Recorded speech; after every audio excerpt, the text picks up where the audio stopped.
Bom, gente, muito boa noite a todos e a todas que acompanham aqui a TV Fórum.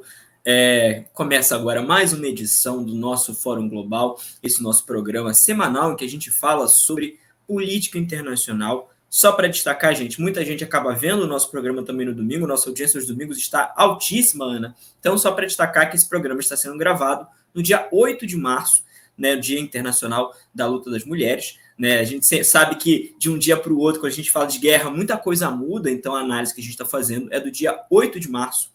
E a gente, inclusive, quer trazer uma análise um pouco mais, um resuminho, né, Ana? Porque muita gente vem perguntar sobre como é que está a guerra, como é que começou, muita gente acaba tentando chegar um pouco depois, né?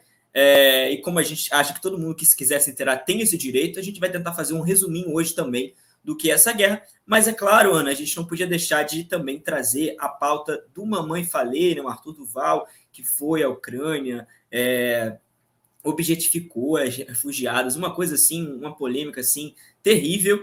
E a gente vai trazer isso também, aproveitar também o 8 de março para comentar sobre a situação das mulheres no histórico, né, das mulheres em conflitos bélicos.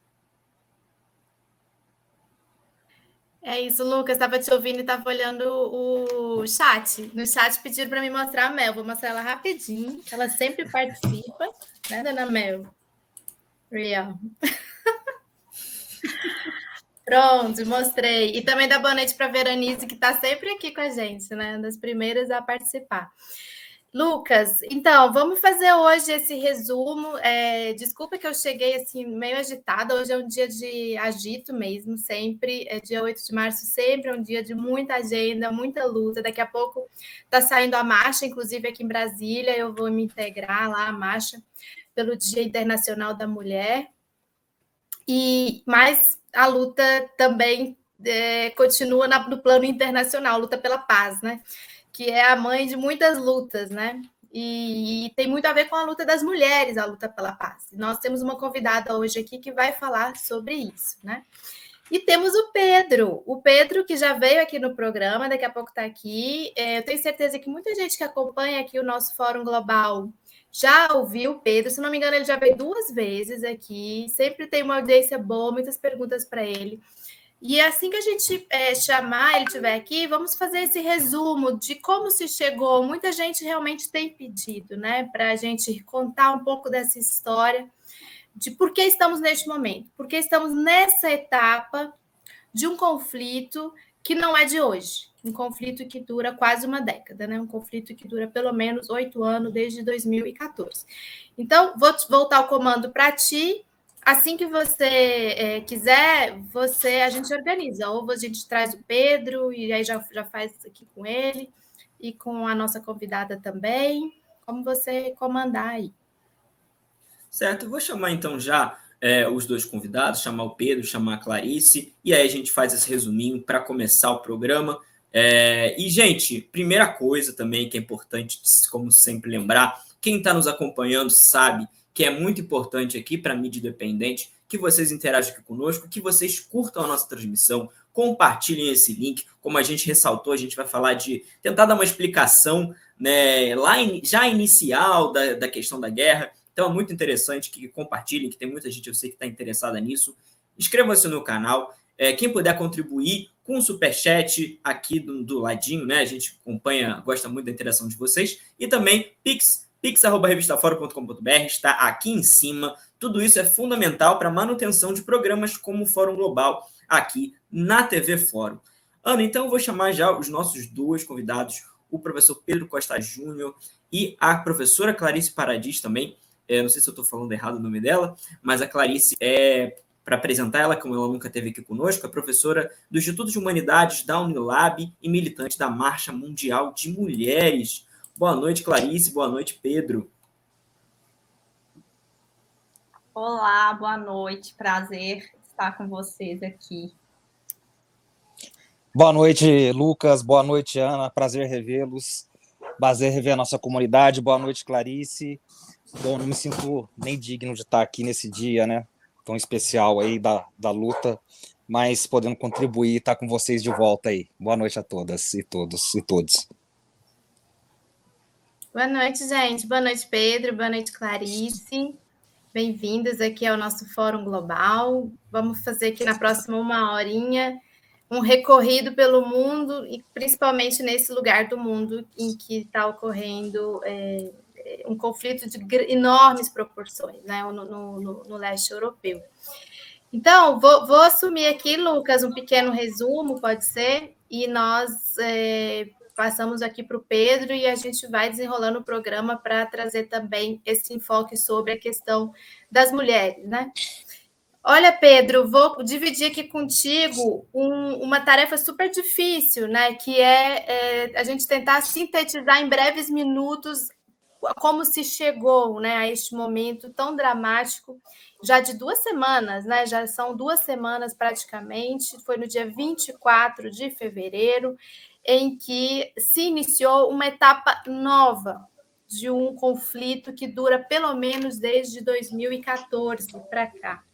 Só para as pessoas entenderem, em 2014 houve um processo de...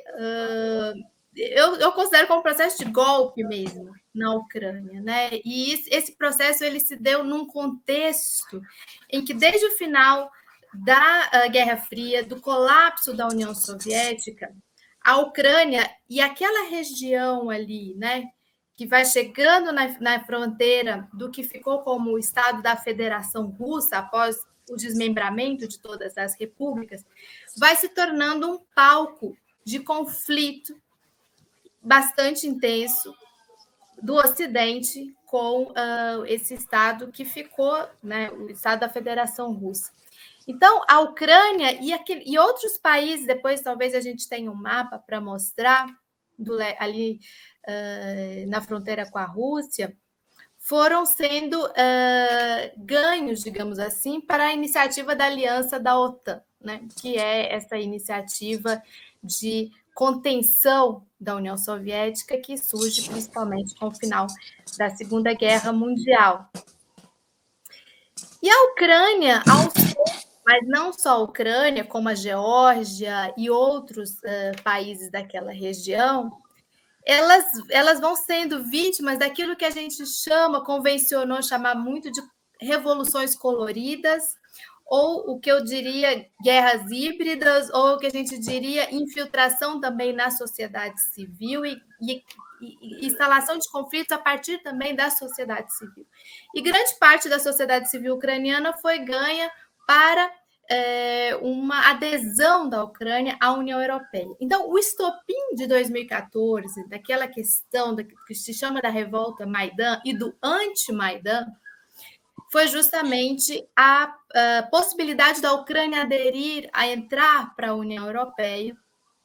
Com isso, a Rússia, o governo russo, já o Putin, né, ele não admite essa hipótese, faz parte da defesa e da linha de buscar uma linha de segurança mínima, né, para o Estado russo, que esses países não aderissem completamente a essas iniciativas que são consideradas iniciativas de hegemonia, de controle dos países ocidentais, principalmente Estados Unidos com a OTAN e da Europa, através dos principais países da Europa, através da União Europeia.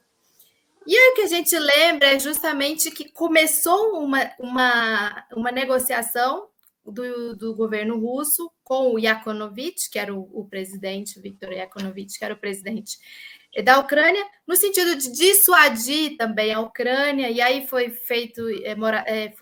perdoado dívida, teve questão de redução de preço de óleo, de gás, principalmente de gás, e frente a essa situação é que vem a revolta de Maidan.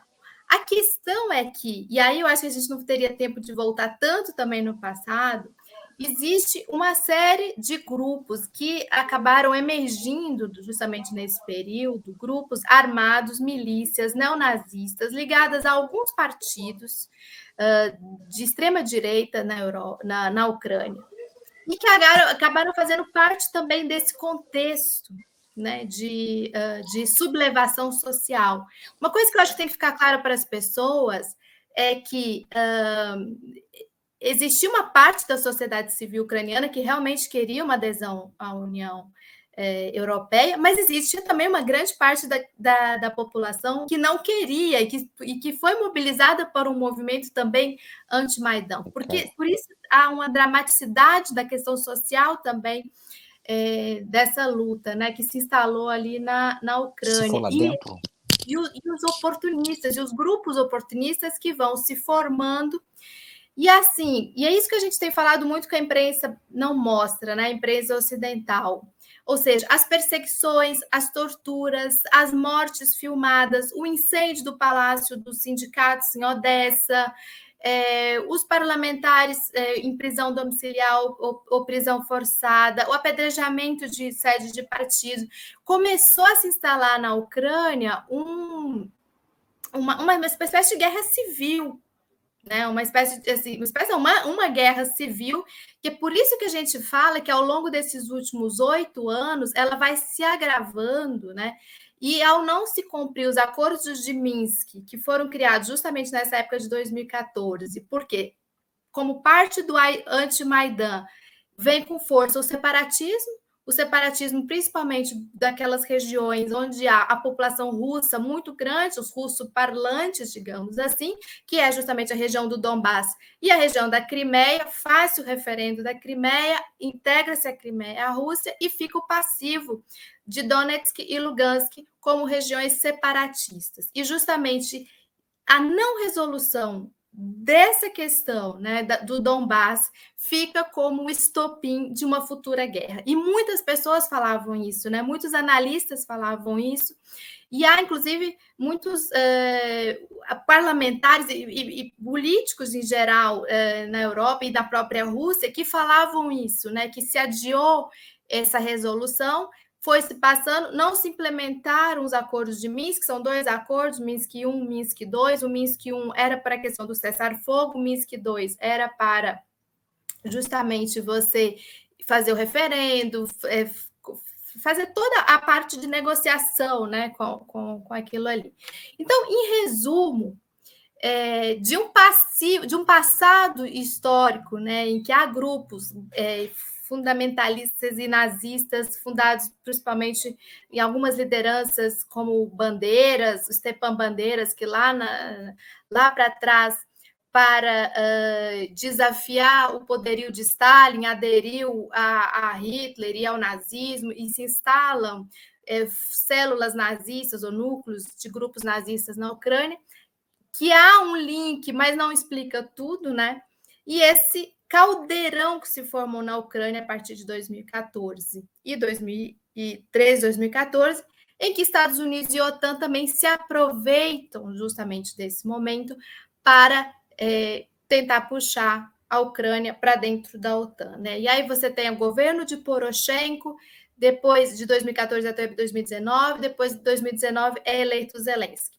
Então, só para fechar esse meu resumo, quando o Zelensky chega, já está instalada essa confusão, né? O Zelensky ele chega como parte, como ele virou, inclusive, até um certo bode expiatório de um grupo que se formou de oligarcas, de empresários, de interesses ocidentais, de organizações não governamentais também, de conduzir a Ucrânia para fora da área de influência também da Rússia e rumo ao Ocidente, né, digamos assim. E isso criou um mal-estar gigantesco com a Rússia. E nos últimos meses, anos, a gente vem relatando que muitas bandeirinhas vermelhas que foram deixadas pelo caminho foram sendo ultrapassadas, né? Quando lá atrás o Zelensky fala que um dos objetivos do seu governo vai ser resgatar a Crimeia, quando recentemente na conferência de Munique ele fala que vai reativar a questão nuclear, do investimento em armas nucleares, ou seja, foram muitas bandeirinhas vermelhas derrubadas, né? Então, vou passar para ti, Pedro, para você compartilhar com a gente que visão que você tem de todo esse processo e se a pergunta que a gente faz hoje na chamada do programa, se estamos perto do fim da guerra, ela faz sentido hoje pelo avanço das últimas negociações e porque o Zelensky falou, parece que ele falou hoje ainda, de que há possibilidades concretas de negociação no sentido de que a Ucrânia se mantenha neutra, sem adesão à OTAN. Bom, Ana, você fez uma síntese muito bem, muito difícil de fazer, né? Porque o conflito envolve muitas questões, muitas variáveis, se fala muita coisa, há uma diversidade de narrativas, né? E você fez uma síntese muito complexa de se fazer, né? E muito poderosa e em pouco tempo, né? Eu vou tentar, enfim, dando boa noite novamente para quem chegou, né? Nesse dia tão especial, né? Nesse 8 de março, mais uma vez não sendo digno de estar aqui hoje. E enfim, eu estou tentando achar uma luz aqui porque eu tô meio bom selvagem aqui, né? Como o meu orientador lá na USP, o Jean, ele tem um livro que é o Marx Selvagem. Então, de vez em quando, eu tenho que ir para o meio do mato para poder me refugiar para organizar as ideias, né? Eu estou tentando escrever um texto sobre a guerra e aí eu estava me perdendo aí nas informações, aí eu vou para o mato. E aqui eu fico meio isolado durante o dia e depois eu vou conectando as informações e tentando escrever. Então eu estou numa coisa meio bom selvagem aqui, água gelada e tal, pouca luz, enfim. Mas então, Ana, o meu referencial, assim, eu gostei, enfim, muito do que você disse, né?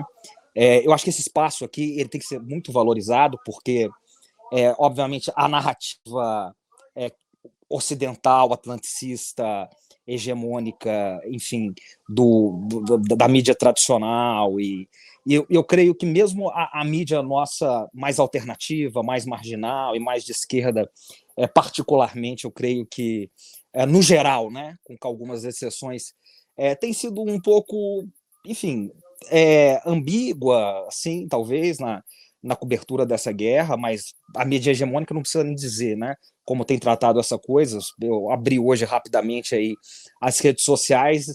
Tinha uma página lá que eu gosto de, uma página, acho que chama Aventuras da História, tava lá, eu vi você chamando o seu cachorrinho aí lindo, né? Aqui tem bastante cachorro onde eu tô. E a Associação Felina Internacional estava excluindo hoje os gatos russos, né? E tinha lá um gato russo, né? Você viu? Tinha um gato preto russo lindo, né? De olhos felinos, claros. Então, quer dizer, os gatos russos, a partir de hoje, não são mais felinos, segundo o Ocidente, né? Eles deixaram de ser felinos, simplesmente, né? Tem que avisar todos os gatos russos a partir de hoje, né? Depois, um restaurante em São Paulo agora tirou estrogonofe do prato, né? Eu particularmente gosto muito de estrogonofe, no meu prato predileto. Eles tiraram, porque o estrogonofe foi prato. Então, quer dizer, tudo que é russo agora vai ser demonizado. Já é demonizado, né? O Putin, ele é o anticristo, a reencarnação do mal, né? Lúcifer, tudo que vier do Kremlin vai ser as entidades, principados e potestades do mal, né? O Zelensky, ele é o novo Rambo, né? Pois não? Desculpa interromper, não sei se você tem como virar um pouco a câmera, porque não tá dando para te ver, o pessoal tá comentando aqui no chat. Tá muito escuro, né? Porque talvez seja contra a luz, se você... Tá contra a luz. Eu acho que eu vou achar a luz aqui. Agora, pronto. Desculpa. Ficou bom, que tava claro quando começou, agora ficou bom. Deu certo. Tá bom. Aqui, eu vou dar graças aqui à minha companheira aqui, a Carol, Dia das Mulheres aqui. Mas, enfim, então ela tá sempre salvando a Laura, viu? Mas, então, fica um beijo pra Carol aqui. Mas o Zelensky é o novo Rambo, né? É o Rambo 8, 9, eu não sei qual Rambo já que tá. O Rambo sempre ganha, né? Ele foi a narrativa para os Estados Unidos ganharem a guerra do Vietnã primeiro, né? Depois eles ganharam o Afeganistão, né? O Rambo ganhou sozinho. E o novo Rambo agora é o Zelensky e tal. Mas a questão é, né, nessa guerra enfim, na guerra cultural, naquilo que o Ney já chamava lá atrás de soft power, e o Gramsci lá atrás, né, no poder da influência, a coisa da cenoura e não do porrete, tudo que vier daqui para frente, né, nas próximas décadas, da Rússia e da China, será extremamente demonizado, né? Será maligno, será do mal. Né? E o que o Putin fez, isso já era uma tendência. Né? Vamos pegar que as Olimpíadas agora, Antes de tudo isso, os Estados Unidos, o mundo anglo-saxão, né? O Império Anglo-Saxão, sempre foram os 5 olhos, né? Estados Unidos, Inglaterra, Canadá, Austrália e Nova Zelândia, né? Foi esse império que dominou o mundo nos últimos 300 anos. Né? Eles sabotaram, né? 4 desses 5 países sabotaram as Olimpíadas em Pequim, né? Auto-sabotaram. Não tinha guerra, não tinha nada. Né?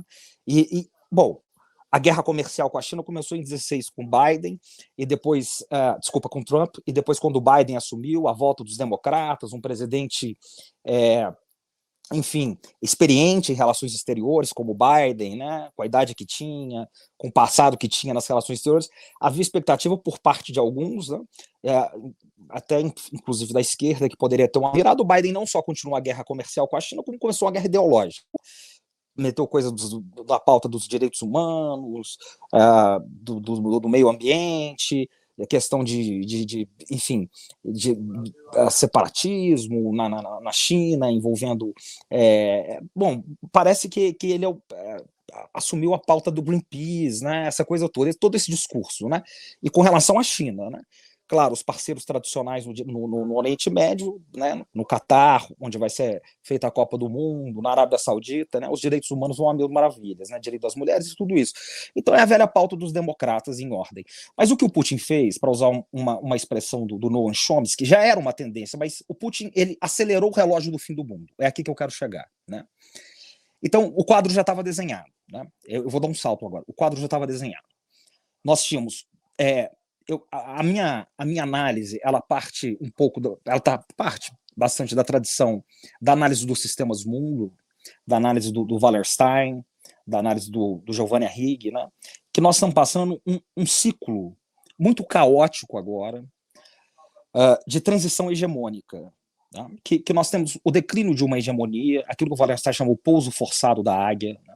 Os Estados Unidos estão vendo o declínio da sua hegemonia, e eles têm um desafiante agora, pela primeira vez à altura, que é a China, não é a Rússia. Eu quero trazer aqui para análise, né, 2 atores que estão pouco, enfim, vistos de alguma maneira, que é a China e a Europa. Né? E depois falar um pouco dos Estados Unidos e da Rússia mais para frente, mas trazer esses 2. Porque o jogo é entre Estados Unidos e China, mas... a Europa está sendo disputada nesse momento. E a Rússia, ela entra como uma peça geoestratégica, porque, como diz o Chomsky, né, ele tem um texto de uns 2, 3 anos atrás, que é como interromper o aceleramento do fim do mundo. Né? Em português seria mais ou menos isso a tradução. Né? Então ele diz que há 3 coisas que estão acelerando o fim do mundo. E uma delas enfim, a possibilidade de guerra nuclear, e vai nessa linha. Né? Então ele dá 3 exemplos, né? que o relógio do fim do mundo está acelerando: as questões ambientais, a questão das guerras, né? E aí pode ter um despertamento das potências nucleares, e nós temos agora a maior potência nuclear do mundo, que é a Rússia, né? Em termos numéricos, ela tem mais arsenal nuclear do que os Estados Unidos, que está diretamente envolvida em um conflito. Isso é a primeira vez que acontece depois da Guerra Fria. Então, o Putin, ele acelerou, mas ele não fez isso sozinho, esse é o meu ponto. A Rússia e a China, desde 2014, eles começaram a estreitar os laços. Está sendo construído um gasoduto entre a Rússia e a China, que vai ficar pronto em 2025. Esse gasoduto, ele vai redirecionar a pauta estratégica, geoestratégica, geopolítica, geoeconômica da Rússia de maneira muito forte. Né? Então, a imprensa ocidental, ela relata que a Rússia, com as sanções, ela está isolada. Isso é ridículo. É ridículo por quê? Porque a China é a segunda economia do mundo, em breve vai ser a primeira. E a Rússia está nos braços da China. E quem está nos braços da China, a maior economia do mundo até o final da década, quem está nos braços da maior economia do mundo, a segunda do mundo e a maior do mundo até o final da década, não está isolado. A Rússia não está isolada. Quem já é o grande perdedor dessa guerra é a Europa. Porque a Europa é dependente estruturalmente da energia russa. A Rússia é a maior potência energética do sistema mundo. Ela está sentada em gás, ela está sentada em petróleo, e não é só gás. As pessoas falam muito do gás, mas é gás, é petróleo, é carvão, é níquel. E ela exporta não só para a Europa, ela já exporta para a China, ela já exporta para a Coreia, ela já exporta para o Japão. que é a terceira economia do mundo, o Japão. A Coreia é um tigre asiático. Então, a Rússia, como diz o Elias Jabbour, que esteve aqui com vocês num programa muito bom semana passada, ela é um posto de gasolina mundial. Então, é uma coisa muito poderosa o que tá envolvido ali. E no dia 4 de fevereiro desse ano, foi assinado o acordo que mexe com as placas tectônicas do sistema mundo. Eles assinaram uma parceria geopolítica, econômica, política, diplomática, estratégica e cultural, nas palavras desse documento, do Putin e do Xi. O Putin foi no primeiro dia das Olimpíadas, encontrou com o Xi em Pequim, e eles assinaram uma parceria sem limites. Essa parceria, na minha visão, do meu grupo de estudos ali na USP, né, eu estou escrevendo um texto sobre isso, ela é uma parceria equivalente ao que foi Westfália em 1648, ao que foi Versalhes em 1814 e 15, em 1919, ao que foi em 1814 e 1815, a Era Vitoriana, o início da Era Vitoriana, ao que foi o Pacto de Alta em 1945, ou seja, a tentativa concreta de início de uma nova ordem mundial, né? Que ordem é essa? É uma ordem euroasiática, uma ordem pós-ocidental, a primeira ordem não ocidental desde Westfália. Esse é o meu ponto, é isso que eu tenho, essa é a tese que eu tenho levantado. Então, ou seja, né, para fechar essa primeira parte, toda essa articulação e essa invasão russa, ela está desenhada há muito tempo. Então, quer dizer, quando às vezes nós ligamos aí a mídia atlanticista ocidental, esses dias eu vi um desses, especialistas dizendo que o Putin estava doido, né? Quer dizer, o Putin é o maior geoestrategista do sistema, quer dizer, o Lavrov, né? Enfim, a gente já falou, quer dizer, qualquer um que estuda minimamente a política geoestratégica russa, né? Como essa invasão ela foi desenhada, né?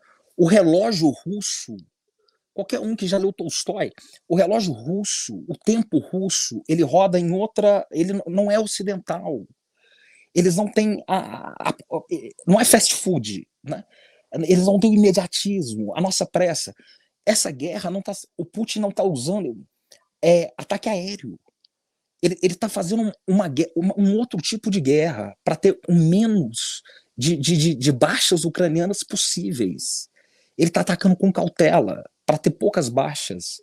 Né? Ele está cercando Kiev. Ele não está nem aí para o que nós estamos dizendo aqui na imprensa ocidental, o que estão dizendo na CNN, na Fox News. Ele está cercando. A resiliência russa é outra coisa.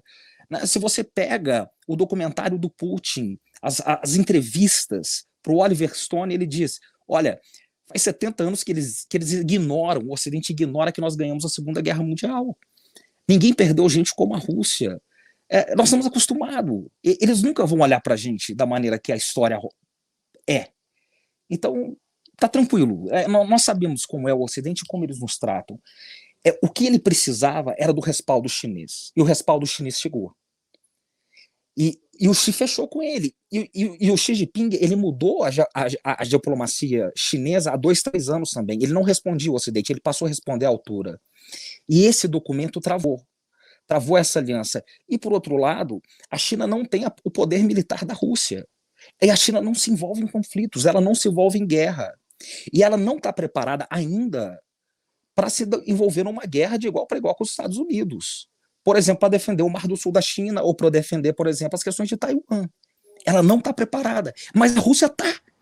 E a Europa tem medo da Rússia, porque a Rússia tem o exército mais poderoso e mais preparado do mundo. E o urso, eu vou fechar aqui, o urso, ele só saiu da toca. Ele saiu da toca e gritou. Ele mostrou a pata só.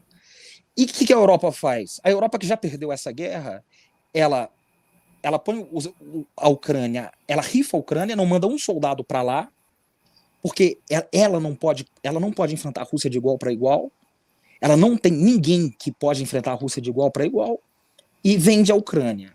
Enquanto isso, o Putin avança, a China respalda, a Europa derrete, os Estados Unidos, num primeiro momento, parecem que ganham por quê?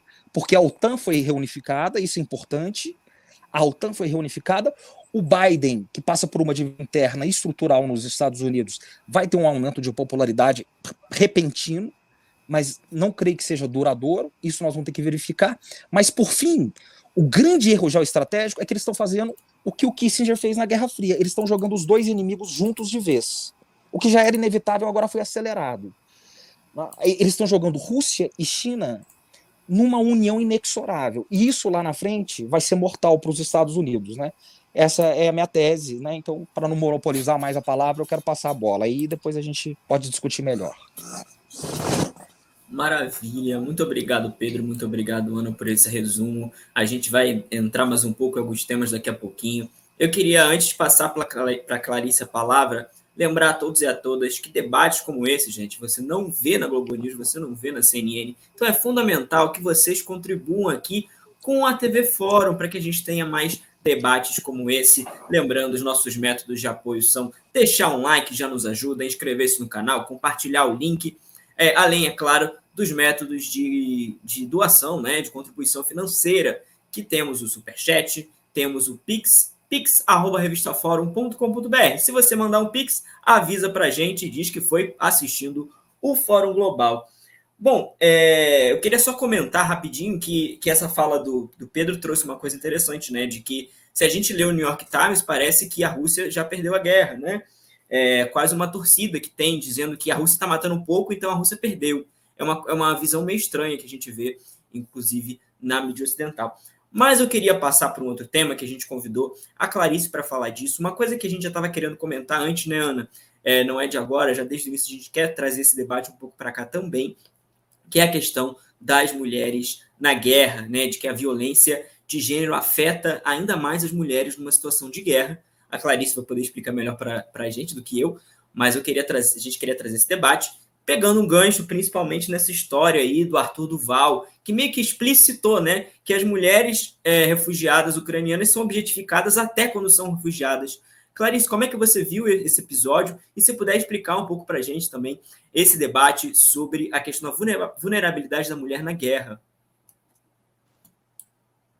Ok, então, pessoal, muito boa noite. Agradeço novamente o convite, a oportunidade de dialogar com vocês. Agradecer, né, a Ana, Lucas e também as contribuições do Pedro, que acho que organizam muito bem, né, as condições o que essa guerra significa do ponto de vista das disputas de hegemonia, enfim. Sobre essa questão das mulheres, né, eu estou um pouco baqueada até porque eu estava na marcha no 8 de março, cheguei e vim direto para a mesa, e a gente batuca na Marcha Mundial das Mulheres, nós temos um batuque, então, assim, estamos aqui na jornada de lutas hoje, né? Mas vamos lá.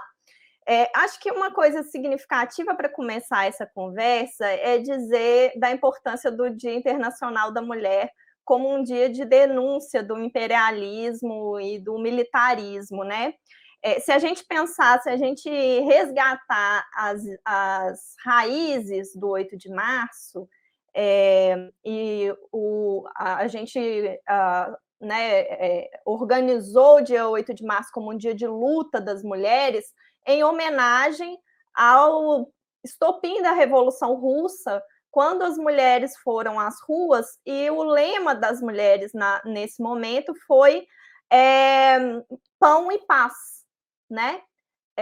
E acho que esse é um lema que também inspirou o 8 de março de 2022, justamente porque nós estamos vivenciando uma carestia, um aumento abusivo dos preços dos alimentos, o que impõe uma luta diária do povo brasileiro pela sua sobrevivência, e que as mulheres têm muito a ver com isso, porque elas são as grandes responsáveis pelo cuidado das suas famílias, pela alimentação, enfim, pela produção dos alimentos nas zonas rurais. E, ao mesmo tempo, as mulheres lá na Revolução Russa estavam denunciando, né, os homens nas trincheiras da guerra e denunciando, portanto, a ação do Estado voltada para a guerra, fazendo com que as pessoas tivessem prejudicadas as suas vidas e as suas formas de autonomia, né? E a agenda da luta anti-imperialista, ela está muito forte nesse 8 de março, justamente porque nós estamos vivenciando mais um conflito de uma magnitude muito significativa e que não está isolada do que é o conflito capital-vida que nós estamos enfrentando, né? Ela não é separada da expressão do que é o avanço do capitalismo sobre os nossos direitos, sobre a terra, sobre o meio ambiente, né? E ela conecta também com os conflitos que nós vivenciamos ao longo desse último período em outras partes do mundo. Então, nós, da Marcha Mundial das Mulheres, nós feministas, denunciamos o que é o efeito de um Estado genocida israelense sobre a população palestina, o que foi o imperialismo dos Estados Unidos e o Talibã para a vida das mulheres afegãs, o que foi as tropas brasileiras quando estiveram no Haiti, o que elas representaram para a autonomia dos povos e a autonomia das mulheres. Então, todos esses episódios, eles dizem respeito de um tipo de organização de poder do mundo que privilegia o interesse das corporações e os interesses geopolíticos em detrimento da autonomia e vida das pessoas, e principalmente das condições de subsistência, de sobrevivência, né? Porque quando a gente está falando de teoria feminista, de prática feminista, nós estamos tentando ler a realidade, levando em consideração não apenas as dinâmicas de poder do ponto de vista mais estruturais, mas como que elas afetam as nossas condições de viver, né? O que isso nos atinge, né? Então, essa agenda anti-imperialista e antimilitarista do movimento feminista, ela foi denunciando uma construção também de um discurso de masculinidade na guerra, né? Esses discursos sobre masculinidade, eles estão povoando os nossos imaginários na sociedade, e na guerra, em momentos de conflito, de Estado, eles são novamente reposicionados no sentido intervindo junto com o colonialismo, com o patriarcado. Então, reconhecendo que as mulheres, elas são menos humanas, né? Então, esse discurso da masculinidade que é colocado no espaço da guerra e dos conflitos armados, eles colocam as mulheres como em situação de vulnerabilidade, né? Em situação de dependência. Inclusive, na teoria feminista, estudos históricos que as mulheres foram discutindo o que significava as mulheres serem desprovidas de armamento para defesa, né? Significou, ao longo da história, que as mulheres também sempre foram consideradas as dependentes.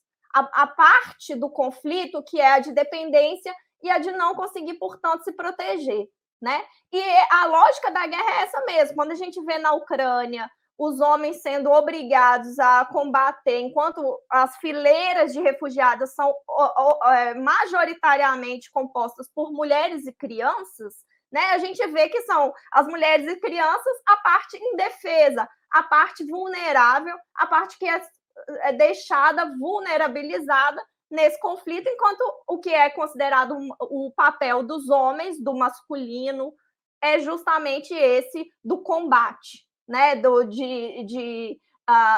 Inclusive, o que intervém com o discurso nacionalista, porque o nacionalismo ele é fortemente patriarcal, né? A ideia da nação, de defesa da nação, é sempre uma defesa dos homens, né?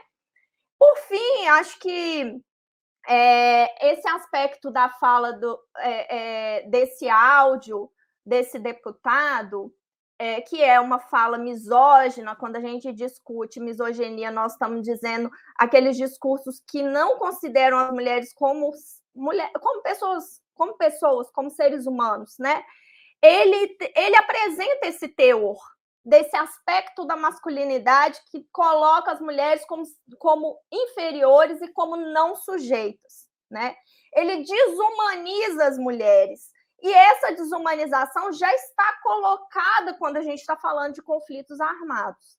Então, ele duplamente desumaniza essas mulheres, né? E eu acho que tem dois outros elementos no discurso desse deputado que a gente pode pensar na construção da extrema-direita e na própria condição que essa extrema-direita se apresenta no contexto brasileiro, que é como é que o militarismo, o patriarcado, o militarismo, eles estão muito presentes no discurso da extrema-direita brasileira, né?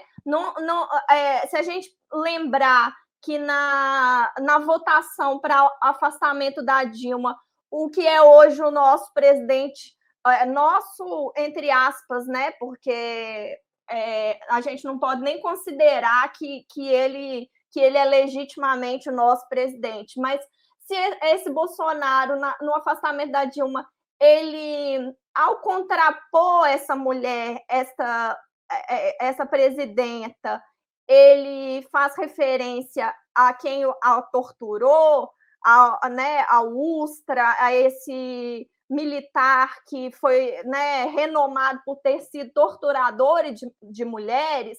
Nós vamos ver o tempo todo esses discursos da extrema-direita associando o militarismo com a tortura das mulheres, com o patriarcado, com a violência contra as mulheres, porque essa é um elemento, esse é um elemento muito importante do militarismo. Ele constrói uma ideia de que os homens, de que é preciso construir uma ordem para os homens a partir da lógica dos homens e que as mulheres são seres que não têm agência, que não têm condição de defesa, que não têm condição de autonomia, que não têm condição de sobreviver por si mesmas, né?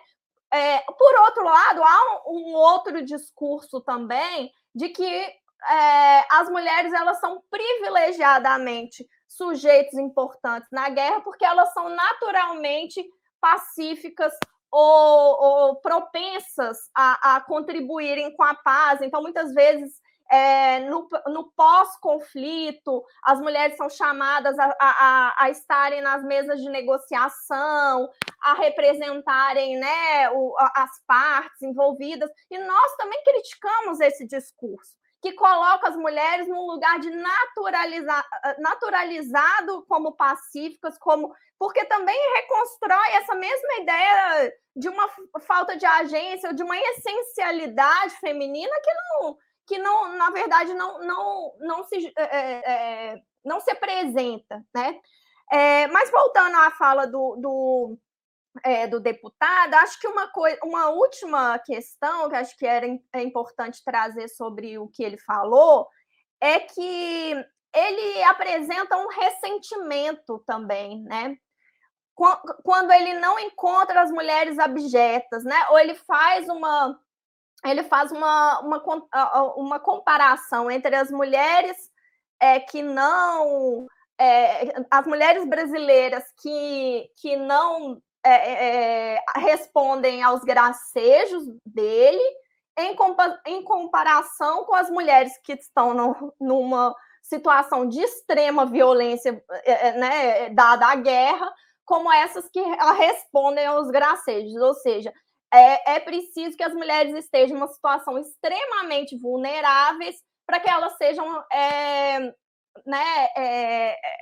para que elas aceitem a investida sexual desses homens, dessa construção do masculino que esse deputado está colocando.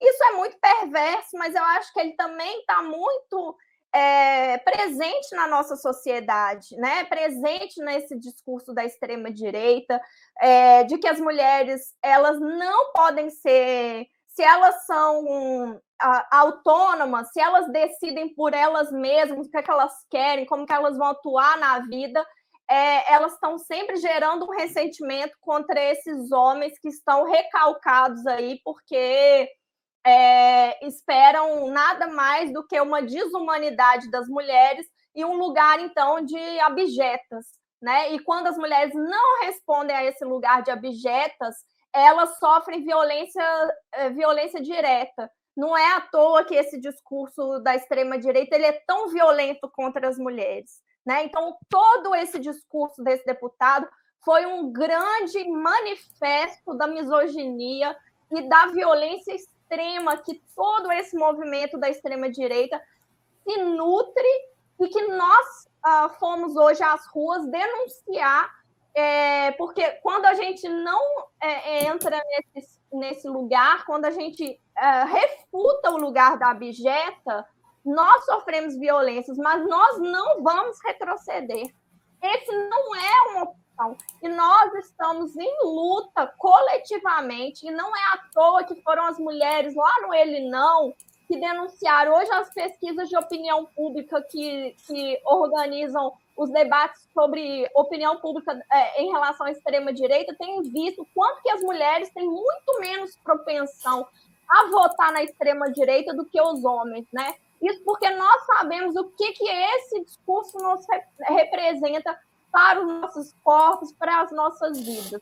Enfim, então eu acho que é um pouco esse o panorama, sem querer tirar muito o tema do dia de hoje, mas é fazer essa relação com o que nós estamos lutando aí nesse Dia Internacional da Mulher. Muito obrigado, Clarice. Muito importante essa explanação. Eu queria só fazer uma conexão com outro tema que eu tinha para trazer aqui. Quando você fala de masculinidade na guerra, né? A gente tem a figura do Zelensky, como o Pedro trouxe, que é quase colocado como um Rambo. Mas a gente tem outra figura, outro homem surfando nessa onda e de uma maneira muito, até meio tosca, que é o presidente da França, o Emmanuel Macron. Teve uma postagem do Huffington Post mostrando o Macron muito preocupado, e virou meme, inclusive, isso. Eu queria trazer aqui, só para a gente comentar brevemente, ele colocou várias fotos preocupado, sabe, como se... mostrando que foi muito difícil a conversa com Putin. Aí fizeram meme disso, né? Tem uma comparação aqui bem interessante. Essa imagem de cima já é uma montagem, e aí fizeram essa comparação. Que horror, gente. É tão engraçado quanto os felinos anunciando aí que os felinos estão excluídos da Sociedade Felina Internacional. Lucas, eu estou aqui na correria, gente, em Brasília, porque a nossa marcha saiu tem 20 minutos lá do Museu Nacional. E estamos marchando pela esplanada e eu vou correndo para lá. Então, talvez eu saia um pouquinho antes de vocês terminarem. Eu queria agradecer muito a Clarice por estar aqui hoje com a gente. Sou muito admiradora da Marcha Mundial das Mulheres, com quem eu aprendi a marchar lá desde 2001, no primeiro Fórum Social Mundial. Já estive em vários fóruns sociais mundiais pelo mundo, marchando com a Marcha Mundial das Mulheres na Índia, no Quênia, no Senegal. Então, são companheiras de muita luta e no mundo inteiro elas estão presentes. E é muito gostoso como a gente é acolhida pelas companheiras da marcha em qualquer lugar que a gente chega do mundo. E eu queria fazer uma ponte com o que o Pedro falou sobre a Rússia e o 8 de março. Eu acho que foi muito importante a participação do Pedro aqui hoje. Eu acho que nessa minha tentativa de fazer um resumo, eu fiz um resumo Ucrânia, 2014 a 2022. E o Pedro, ele colocou a moldura. E a moldura é o quê? É o império em declínio, no declínio relativo, aí cada um fala, né, tem várias formas de falar, se já está num declínio para valer, está num declínio relativo, mas que há um declínio da hegemonia, né, dos Estados Unidos, o enfrentamento com a China como a principal moldura, né? E como a aliança com a Rússia joga está jogando nesse cenário, e como, né, Pedro, essa aliança euroasiática, né? Se vocês ficarem prestando atenção, parar de ler as coisas dos felinos, do estrogonofe ou da vodka que não é para ser consumida, e ficar prestando atenção em outras coisas, você vê as negociações que estão fazendo com a Turquia em rublo, também o Erdogan muito esperto, né? O Paquistão, a Índia, todo esse mundo de integração aí, ó, euroasiática, que está mostrando por onde vai essa nova ordem mundial, né, que o Pedro estava colocando. Mas o que eu queria fazer um casamento aqui entre as duas falas da Clarice e do Pedro, é que a Clarice ela trouxe uma coisa muito importante. O 8 de março, gente, esse dia hoje, o 8 de março, Dia Internacional da Mulher, nasceu muito por conta da Revolução de Fevereiro de 17, né? Que, na verdade, por conta de uma diferença de calendário, o calendário juliano e o calendário gregoriano, que tem uma diferença de 13 dias de um calendário para o outro, lá as mulheres de Petrogrado saíram às ruas no 23 de fevereiro, que era o equivalente ao nosso 8 de março. E eram mulheres que gritavam exatamente isso que a Clarice falou: pão e paz, porque os seus filhos ou seus maridos estavam sem armas já nos frontes, foi um inverno geladíssimo, então você não vinha alimentos, mantimentos pelos canais, pelos rios, era tudo pelos trens, e os trens só passavam com o soldado para um lado e a arma para o outro, não tinha pão, não tinha manteiga, não tinha nada. Uma tragédia de enormes proporções depois de 3 anos de guerra, né? De 1914 a 1917. Então, foram elas, e aí os relatos são muito bonitos, né? Os relatos falam, os homens queriam fazer no 1º de maio, queriam esperar para fazer a greve no 1º de maio. E elas saem das fábricas têxteis, elas saem dos trabalhos onde elas estão, né? E vão rumo a uma grande praça, né? Que há em Petrogrado, onde inclusive está uma estátua gigante do czar Alexandre III, onde eles sobem, homens e mulheres sobem para poder falar, e ali começa a Revolução de Fevereiro, né, que antecede a Revolução de Outubro, ou de Novembro, dependendo do calendário, mas dizer da força dessas mulheres, né, que estavam segurando o país, e depois, mais tarde, a força das mulheres russas ela vai ser demonstrada no enfrentamento ao nazismo, né? E fazer um casamento com o que o Pedro falou, da resiliência também do povo russo, né? Basta você ler Guerra e Paz do Tolstói, da invasão napoleônica, quando os russos colocam fogo em Moscou, eles colocam fogo na cidade inteira para derrotar Napoleão, depois o que é feito para derrotar os nazistas. Então, assim, também a gente ter esse olhar histórico, né, das mensagens e do que essas mulheres ali sinalizaram, né? Depois daquela revolução, que aí vem a Alexandra Kollontai, vem mulheres que conseguiram fazer coisas que nós, um século depois, não conseguimos. Aprovar aborto, aprovar o divórcio, fizeram creche para todo mundo poder ter onde colocar as crianças, escola, era lavanderia pública, restaurante popular, ou seja, pela primeira vez colocaram, olha, se a gente quer igualdade entre homens e mulheres, nós vamos colocar esse Estado aqui para cuidar das nossas crianças, da nossa questão. Ou seja, se hoje nós comemoramos o 8 de março, ou celebramos, ou lutamos, seja lá qual for o verbo que for usado para o 8 de março, em grande parte é pela força das mulheres russas naquele ano ali de 1917 e nos anos prévios, né? Que elas começam já a partir de 1910, quando tem o segundo Congresso da Internacional das Mulheres, Congresso das Mulheres Socialistas, que a Clara Zetkin apresenta a proposta, né, de ter o 8 de março. Isso não é antagônico com o que está acontecendo nos Estados Unidos. Nos Estados Unidos também tem greve, também são mulheres socialistas, são mulheres trabalhadoras, tem fábrica lá, tem a famosa fábrica Triangle de blusas, né, que pega fogo.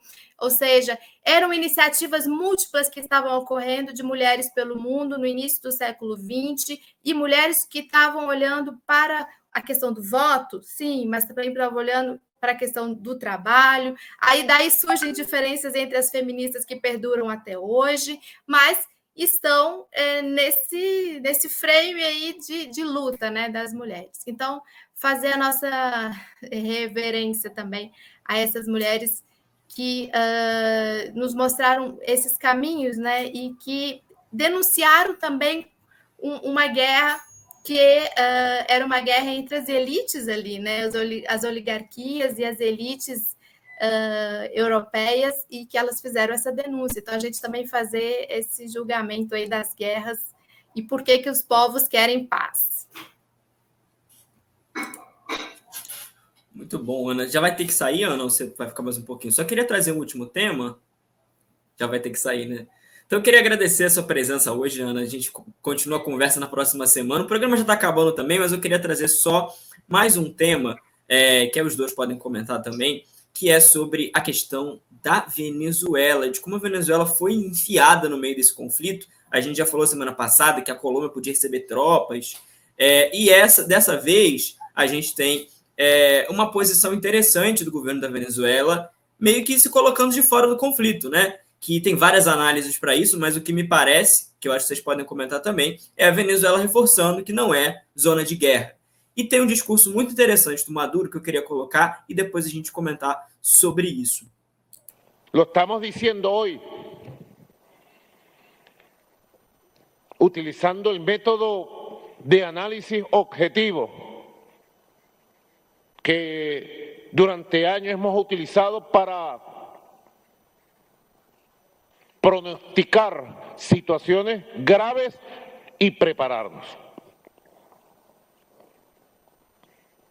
Y prepararnos con tiempo. Alertar al mundo.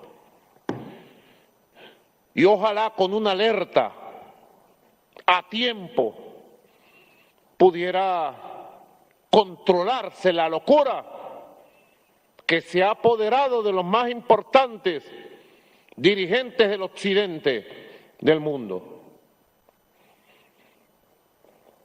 Ojalá. Pero todos los elementos del análisis concreto que hemos hecho de la situación geopolítica, del conflicto armado en Ucrania y de los desencadenantes diplomáticos, políticos, económicos y militares, nos hacen reafirmar nuestra grave preocupación porque este conflicto se expanda desde el punto de vista militar y se pueda constituir en una tercera guerra mundial llamada así.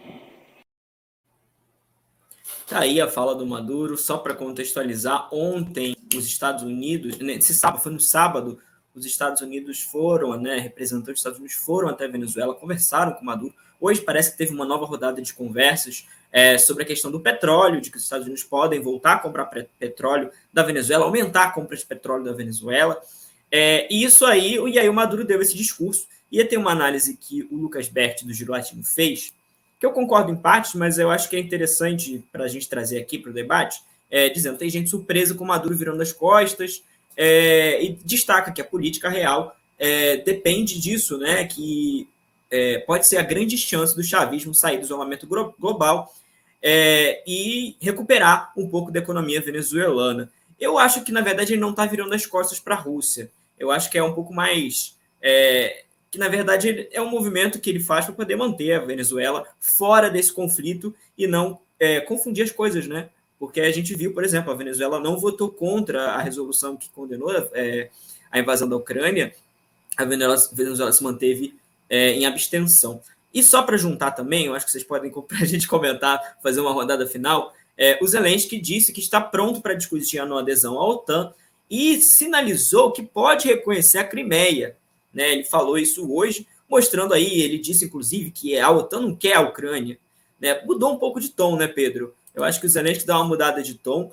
Se você puder comentar sobre esses dois pontos, né, sobre como é que a Venezuela está nesse conflito e como é que está, e sobre o que representa essa virada de chave do Zelensky, depois eu passo para Clarice comentar também.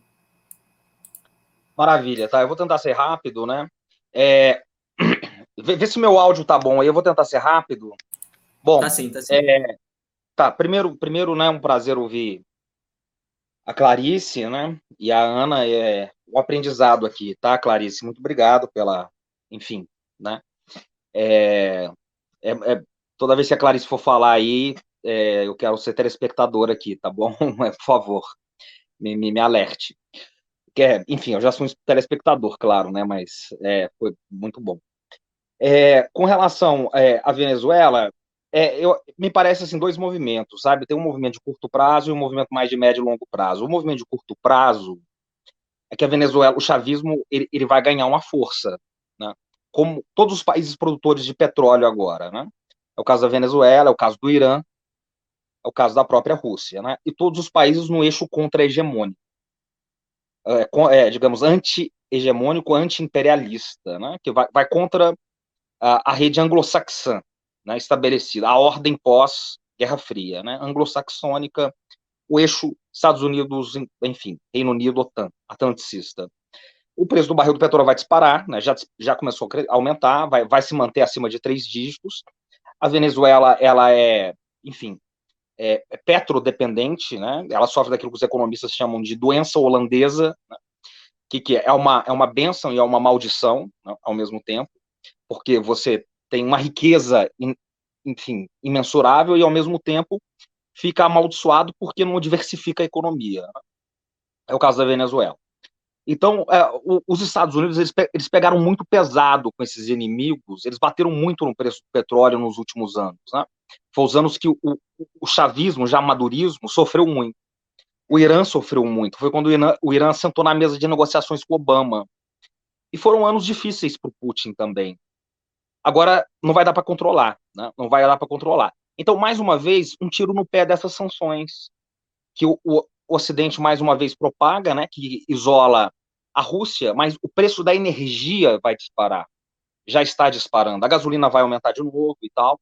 Então, vai acumular caixa para o Putin, vai acumular caixa para a Rússia, e a Venezuela vê agora um horizonte aí. Né?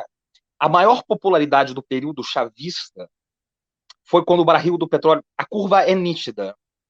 Quando o barril do petróleo disparava, o chavismo, da figura do Chaves, né, que é diferente do Maduro, ele conseguia maior popularidade sempre, reeleições mais fáceis, mais tranquilas, porque os programas sociais dele atingiam um público maior. Isso era nítido. Com mais dinheiro ele fazia mais e fazia melhor. Com escassez, já no madurismo, o Maduro sempre sofreu muito. E, enfim, e claro que tem outros problemas, né? Isso é uma análise mais estrutural, não dá para entrar aqui, não é o tema, mas, em grosso modo, é isso. Agora, no longo prazo, você já matou, Lucas. Nós vemos a votação deles na ONU. Como a Venezuela votou? Ela votou igual a China. Ela votou igual a Índia.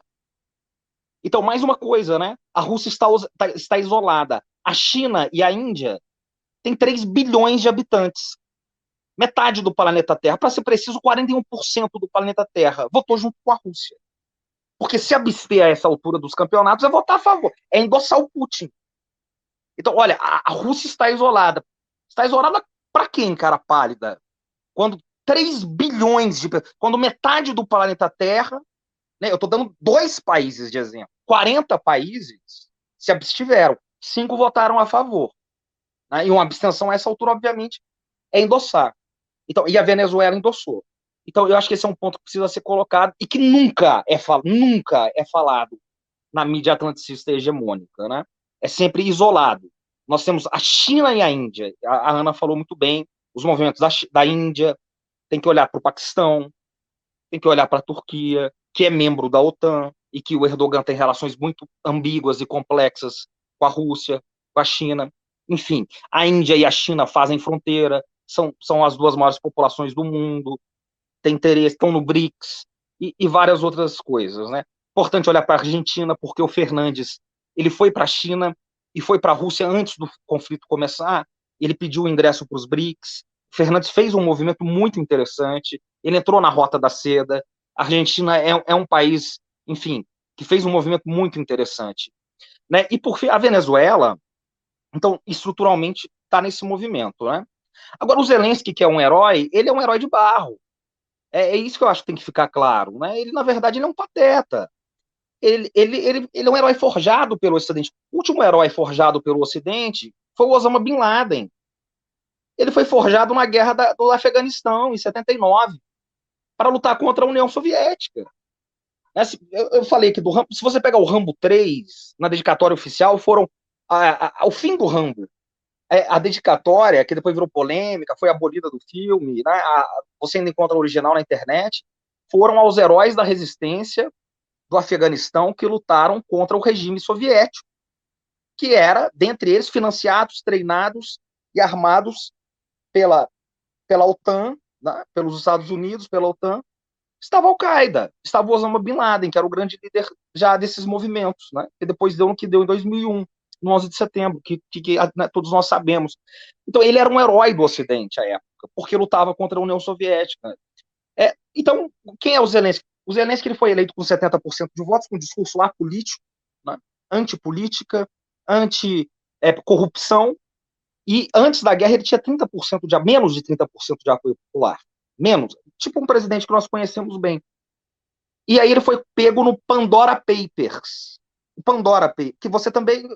ninguém nunca ouviu falar aqui na mídia ocidental, né? Ninguém nunca falou que ele foi pego, a não ser na época do Pandora Papers, junto com o nosso ministro da Fazenda e com o nosso presidente do Banco Central. Ele está lá na lista do Pandora Papers, que ninguém fala também.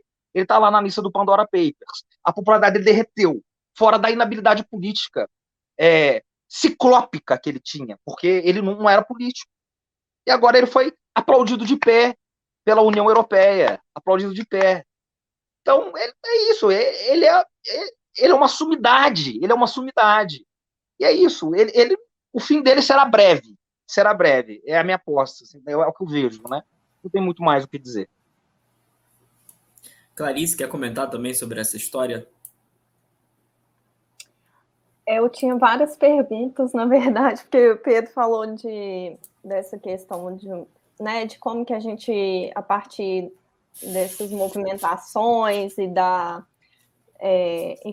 declínio hegemônico das condições de atuação casada entre China e Rússia e essa possibilidade, né, de a gente estar vivenciando as condições para uma ordem pós-ocidental, o que isso depois vai representar para essas questões do colonialismo, do subimperialismo, enfim, o que estaria em jogo. Mas, enfim, eu não sei se a gente tem tempo de continuar essa conversa, talvez não... Eu fico de espectadora para um próximo. Pedro, se você puder tentar dar uma resumida, né? Eu sei que a questão é complexa, mas se quiser dar uma resumida, isso para a gente fechar. Eu vou deixar só um apontamento, que é o que eu gostaria de ter falado, e não consegui falar, desculpa. Não, é só porque você começou com Marx Selvagem, nós temos que acabar com Marx Selvagem, né? Maravilha. É uma boa sugestão de leitura para todo mundo aí, o livro do meu orientador, o grande Antigo. O que tem a ver com a Venezuela, tem a ver com a Argentina e tem a ver com o Brasil, né, que eu toquei pouco, mas, quer dizer, você vê a importância da Petrobras agora, né, a Petrobras privatizada, né, enfim, dando lucro para meia dúzia de acionistas na Bolsa de Nova York e o petróleo disparando, né, a gasolina tão cara para o trabalhador, para o contribuinte, né, não só a gasolina, como o gás de cozinha e tudo isso, né. Então, quer dizer, a importância de retomar a Petrobras, né, para a agenda do trabalhador, para a agenda trabalhista, para a agenda popular, né?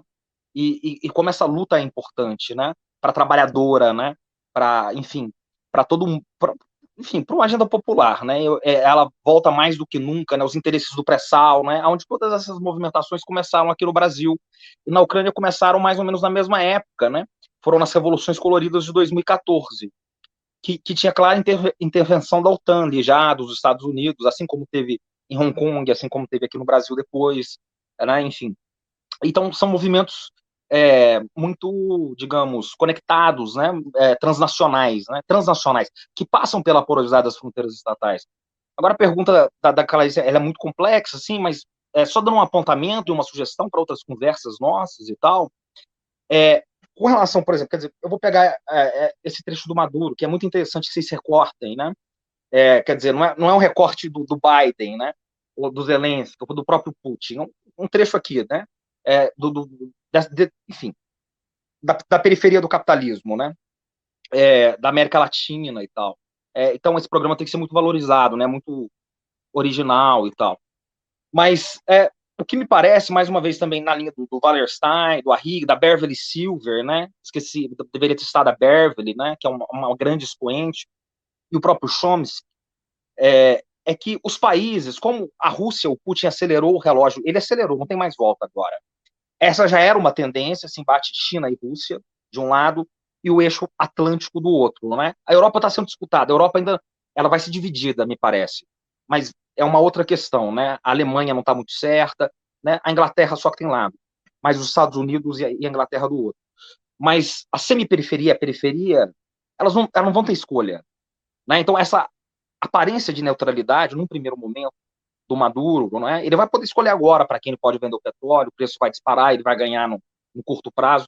Mas o Brasil que está nos BRICS, né, e o Brasil, você vê, o presidente ele fala uma coisa, o vice-presidente fala outra, o Itamaraty faz outra. Em pouquíssimo tempo, com essa aceleração draconiana do relógio do fim do mundo, né, que o Chomsky fala, não vai ter mais espaços na geopolítica. E não é interessante para nós ter posições. O interessante para nós é ter um interesse nacional e defender sempre a nossa soberania popular. Mas cada vez a gente vai ter menos espaços.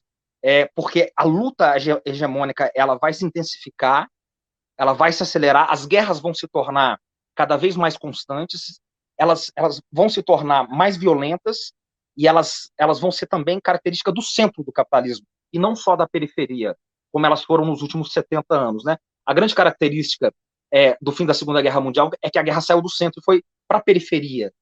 Mas agora ela vai estar na periferia, como ela sempre teve, mas ela também vai estar no centro, como essa guerra na Europa Oriental. Então, me parece que o cenário é mais ou menos esse, porque é um cenário muito caótico, o cenário de uma transição hegemônica. Foi assim da transição inglesa para a norte-americana e nas outras transições passadas. E é isso que eu acho que nós vamos ver, que me parece, que vai ser inexorável daqui para frente. O Brasil tem que saber se colocar com inteligência, com prudência e também com, enfim, sabendo olhar para esse futuro breve que já chegou. Maravilha, muito obrigado, Pedro. Já toda vez que vem aqui é uma aula que a gente tem. Muito obrigado também a Clarice, primeira vez que está conosco, espero contar mais vezes também. Foi maravilhosa a explanação. Antes da gente encerrar, o Rogério Tomás Júnior, nosso colunista, está cobrindo o ato do 8 de março em Buenos Aires. Ele mandou umas fotos para a gente, queria colocar aqui no ato lá em Buenos Aires. A gente tem ali na direita uma foto com uma faixa escrito greve feminista. Bem bacana a mobilização que está acontecendo lá no 8 de março de Buenos Aires, né? Acho que esse é o primeiro 8 de março com aborto legalizado na Argentina, se eu não me engano. Então é importante a gente também trazer aqui essa manifestação. Bom, gente, queria agradecer muito a vocês dois e a todos e a todas que ficaram até o final nesse programa. Ainda dá tempo de doar para o nosso Fórum Global, nosso Pix, pix@revistaforum.com.br, fica disponível 24 horas. Se você viu em outro horário o programa, pode doar ainda, está liberado. O Superchat ainda dá tempo, tem alguns segundos finais, quem quiser contribuir para a gente é muito importante. O debate de hoje foi de alto nível e é com a contribuição de vocês que a gente mantém esse nosso canal e debates como esse. Muito obrigado a todos e a todas e até o próximo programa.